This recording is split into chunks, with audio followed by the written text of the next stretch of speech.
This is amazing. There's THC in a meteorite. Get yourself over here and explain this to folks. This is so exciting. Well, this was terribly exciting and new to me, but we believe that is not true. In further vetting, we had looked at one article and then some other people who picked that up, and blah blah had some fake scientific evidence. So whoever got this inspiration to write a fake report about finding THC on meteorites, but in a way it goes right along with what we have been discovering recently, which the endocannabinol system, which has only within the last 10 years become a big deal, and they have discovered it and found that it actually controls the ductless glands, the system that we thought was the master control system for the whole body, the endocrine system. But what we now find out is when they had discovered that lymph actually goes beyond the blood-brain barrier into the head, into the skull, and you can find an entire lymphatic system in the skull, which they never knew was there before. They also at the same time discovered the endocannabinol system. Now the endocannabinol system is an ancient system that no one understands yet, but they are finding out that the things that stimulate it, that come from hemp and from cannabis, the two oldest cultivated plants on the face of the earth. And look, A.I.M. Patriots years. and friends, if you haven't gone out to your local health food store and grabbed some hemp products, you've got to. This stuff is amazing. What it has done for me and for friends and family that we're hearing about that are taking it on a continuous basis, every day, it's just amazing. Now, THC is one stimulant to the endocannabinol system in the human body, and it, in turn, stimulates the rest of the body, particularly through the endocrine system. So it is a master control system, but we basically know very little. We are children when it comes to trying to understand anything beyond our planet. And even then, we don't understand our oceans, we don't understand our atmosphere. So we are just babes in the wood, so we shouldn't be surprised that we're finding out these things. When we first met one another and decided to start dating, you handed me a rock. I didn't know what it was. You just said, hold this. I did. And I felt dizzy. And so I had to sit down and I said, this makes me feel dizzy. What is it? I felt like I had gone way out into the planetary system and come back into my body at lightning speed. And then I said, what is this, Douglas? And you said, this is what Rudolf Steiner said you need to work with. Meteorites. Yes, and I gave you one that had rust on it, and it was a very unusual one, and it was particularly, you could call it psychoactive, perhaps. And so, yes, then you had to sit down. You were somewhat overwhelmed. And what was great about it is I didn't know what you had handed me. I didn't know that I'd have an experience, but it was very profound. And from that point on, I've been paying attention to meteorite. Well, as you know, I've been collecting them for a long time. I have lots of them, all different kinds. And I've been experimenting with them because Rudolf Steiner said, get meteorites and work with them. Now, I want to describe something here. Why is it that a meteorite might have such things on it? Okay, you have Saturn, Jupiter, the asteroid belt, and Mars, and Earth. And then, of course, the other inner planets. Now, where did that asteroid belt come from? And why are there literally countless meteors or asteroids in that asteroid belt staying in that certain pattern? Well, they don't. They fall to the Earth all the time, 10,000 a year. And so what is that band of asteroid they call asteroids?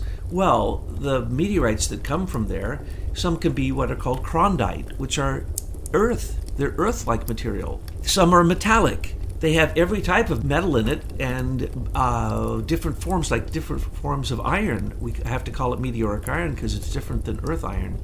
They have anything you can imagine. They have zinc, nickel, you name it. A lot of the higher metals, and some of these meteorites are palladites.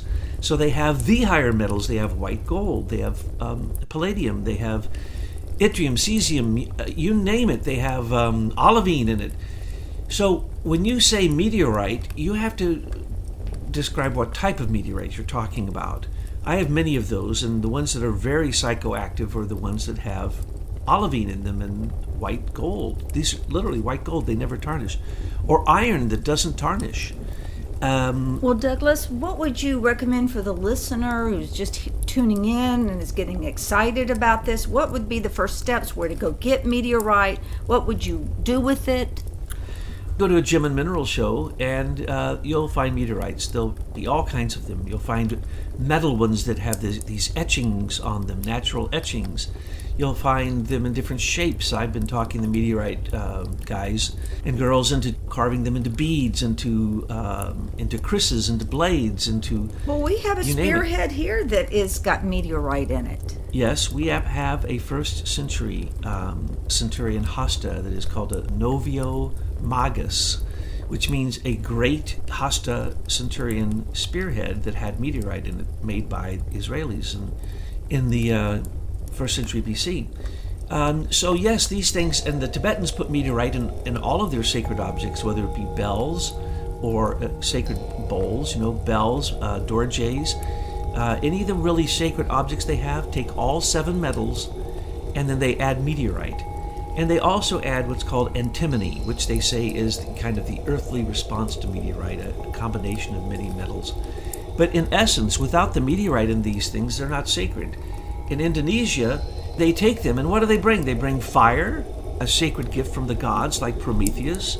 They bring metal. They have substances that you cannot extract from metals on the earth that then they were able to use in making other metals, in taking these metals. I can tell you stories that you won't believe about these meteorites and the worship that they have of them. They're called krisis, K-R-I-S or C-R-I-S, and they consider them to be gods, alive, that they can fly on their own.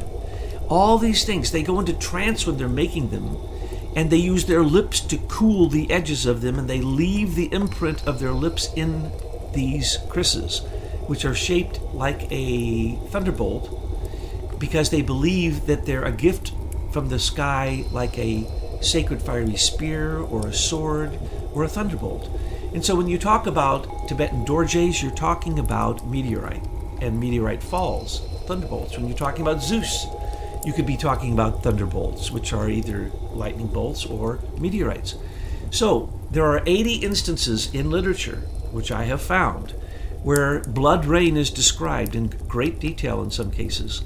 So when a meteorite in the past, and in 2001 and in 2012, there were a huge fall of blood rain in India and in Sri Lanka, which has now proved it irrefutably. 50,000 tons of this blood rain fell on the earth, which is the same exact substance as human blood. And they don't understand it, and nobody even tries to explain it. But one thing's for sure, when you see this meteorite as a fiery spear or sword coming through the sky, and blood drips from it, from the sky, you are describing the procession of the Holy Grail, with a fiery spear with blood dripping from it into a grail. Now, the grails of the past were cauldrons in many cases, and what did they capture? They either captured blood and rejuvenated those who died in this giant cauldron, made, of course, of meteoric iron in many cases, or at least some meteoric iron in it. Hundreds of these are described in mythology, in the branches of the Mabinogian and Celtic myths, Welsh myths. In all of these places, it's described in great detail. But what do they put in the cauldron? The grail, this holy grail, this meteoric grail? They put milk in it. The soma of the cow god. The ancients looked in the sky and saw the Milky Way as the breasts of a great mother or the teats of a cow, and they believed when they sucked on it, they got wisdom from the great goddess, and that's the reason they worship cows to this day in India, that the milk of the cow was turned into soma, the drink of immortality.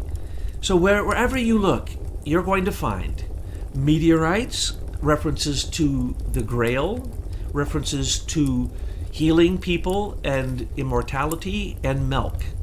All of which we have now just described to you comes from the sky. And these are gifts from the sky. And so we could go on ad infinitum about this because it's been part of our recent research. And as a matter of fact, I'm studying it right now. I just put down a book that is probably Jarek Ustin's one of the best books. I'm reading it again because it describes the Grail, meteorites, the holy milk, soma, all these things. But what he doesn't understand is it's the great goddess. All the men fought over these things and killed each other.